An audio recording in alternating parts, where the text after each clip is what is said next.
ফ্রান্সের ডিফেন্স নিয়ে কথা বলতে চাই। উপামেকানো তাকে দিয়ে শুরু করতে চাই। পারভেজ, আপনার সামনে স্ট্যাটটা চলে আসবে।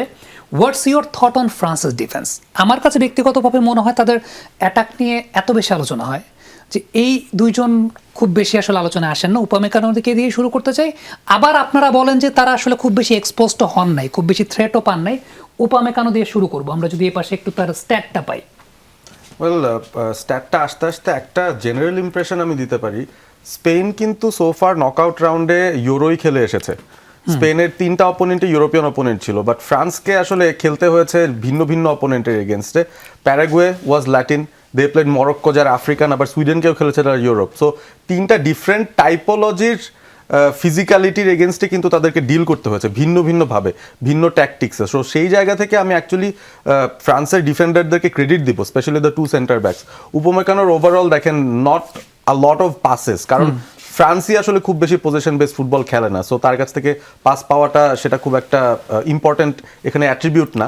বাট সবচেয়ে ইম্পর্টেন্ট যে বিষয়টা সেটা হচ্ছে তার মধ্যে হয়তো একটা প্রেস রেজিস্ট্যান্ট ব্যাপার আছে। দেখেন সাকসেসফুল ড্রিবলস কিন্তু 100%, তার মানে when he has the ball সেই সময়টাই কিন্তু তিনি মানে কম্পোজার রেখে বল নিয়ে বের হয়ে চলে আসতে পারেন। এটা একটা ব্যাপার। এবং সেই সাথে এই যে ক্লিন শিট আছে 4টা, তার মধ্যে 3টাই হচ্ছে নকআউট ফেজে, অর্থাৎ নকআউট ফেজে ফ্রান্স এখনো কোনো গোলই খায় নাই, যেটা তাদের একটা বিরাট বড় পজিটিভের জায়গা। এই দুইটা জিনিস, একটা হচ্ছে touches in the opponent box, আর একটা হচ্ছে ইন্টারসেপশন এবং ব্লকড শটস এবং ট্যাকেল।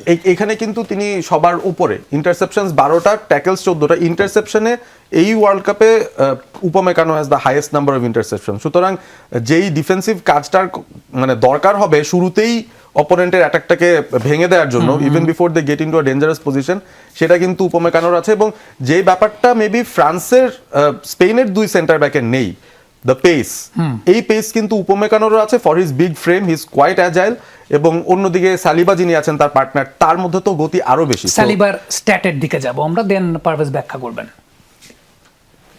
আমার সালিবাকে বেশ ভালো লাগে এবং আমার কাছে মনে হয় যে সামনের দিনগুলোতে প্রবাবলি ওয়ার্ল্ডের বেস্ট সেন্টার ব্যাক হওয়ার অ্যাবিলিটি এই প্লেয়ারটার মধ্যে আছে।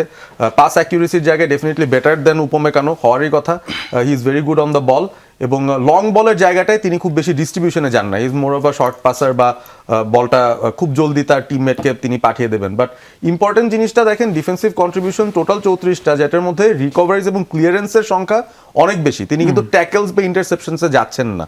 Probably he is behind Upamecano in that in sense, যে উপমেকানো আগে যাবেন, Saliba is his backup. So ওই জায়গা থেকে তার কাজটা অনেক ভালো হয়েছে। এবং তার যে মজার ব্যাপার সেটা হচ্ছে তার কম্পোজার। আমার মনে হয় যে একটা ডিফেন্ডার প্রেসারে পড়েন তখনই যখন তাকে কারেক্ট ট্যাকেলটা নিতে হবে, সেটা এক, এবং বল যখন তার পায়ে আছে তখন তিনি কিভাবে বলটা রিলিজ করছেন বিফোর এনিথিং এলস। তো সেটা একটা বিষয়। এবং সালিবা কিন্তু ফর আর্সেনাল এখনো যেটা ফ্রান্স দলে দেখতে পাইনি সেটা হচ্ছে aerial threat in the opponents box.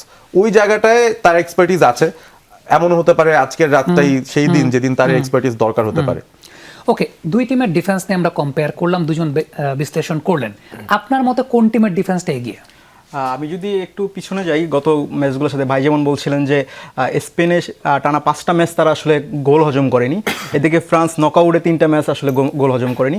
এই দুই দলের পারফরমেন্স অনুযায়ী বোঝা যায় যে স্পেন আসলে তাদের ডিফেন্সটা সবচেয়ে বেশি ডিফেন্সিভ খেলে, এবং এটার পিছনের কারণ হচ্ছে তারা প্রায় একটি ম্যাচে 70 থেকে 75% আসলে বল তাদের নিজেদের পায়ে রাখে। যখন তারা নিজেদের পায়ে বল বেশি রাখে তখন একটু ডিফেন্সিভ খেলাটা স্বাভাবিক।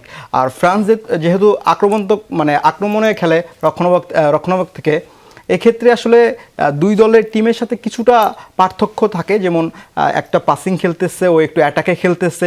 অ্যাটাকে খেললে একটু উপরে উঠে আসলে খেলতে হয়, উপরে উঠে এসে। আর যখন পাসিং খেলে তখন একটু ডিফেন্স খেলতে হয়।